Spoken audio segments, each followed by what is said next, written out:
కేటీఆర్ కథ తెలంగాణలో ముగిసింది. నువ్వు ఎన్ని డ్రామాలు ఎన్ని నాటకాలు ఆడినా నీ సొంత నియోజకవర్గం సిరిసిల్లలో మున్సిపాలిటీ గెలిచే పరిస్థితి లేదు. కాళ్ళ కిందకి నీళ్లు వచ్చే వరకు ఏమి మాట్లాడాలో అర్థం కాక పిచ్చి కుక్క లెక్క మా ముఖ్యమంత్రి గారి పైన మాట్లాడుతున్నట్టు చాలా స్పష్టంగా అర్థమవుతుంది. తెలంగాణ ఉద్యమ సమయంలో నీ పాత్ర ఏంది? తెలంగాణ వచ్చే క్రమంలో నువ్వు ఎక్కడున్నావు? అమెరికాలో అంట్లు దోముకుంటూ ఉండే. తెలంగాణ ఏర్పడిన తర్వాత మీ అయ్యను అడ్డం పెట్టుకుని కేకే మహేందర్ రెడ్డి వంటి ఒక ఉద్యమకారుడు గొంతు కోసి ఆయన టికెట్లు సంపాదించి నారో మార్జిన్ లో బయటపడి 10 ఏళ్లు తెలంగాణని రాబందుల లెక్క రాక్షసుల లెక్క దోచుకున్నావు.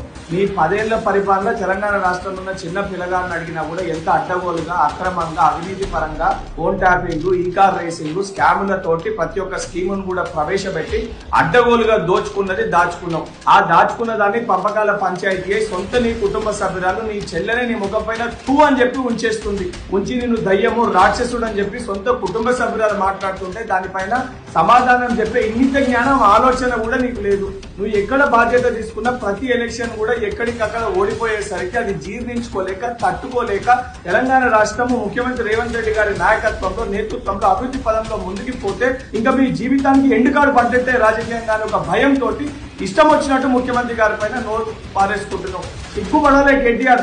నీ బతికేందుకు నీ సొంత చెల్లి అడ్డగోలుగా నీకు తిడుతుంటే సమాధానం చెప్పకుండా ముఖం పైన ఉంచేస్తే కూడా ఈ బతుకు కూడా ఒక బతికిన పోయి మూసిలో దుంకిస్తావు. ఇప్పటికన్నా ఈ భాష మార్చుకోకపోతే తెలంగాణ ప్రజలు నిన్ను మీ అయ్యని తెలంగాణ రాష్ట్రంలోకి వెళ్ళి పిచ్చుకుకల్ని ఉరికించి కొట్టినట్టు తప్పనిసరిగా కొట్టే రోజులు కూడా వస్తాయని చెప్పి కేటీఆర్ ని హెచ్చరిస్తున్నా.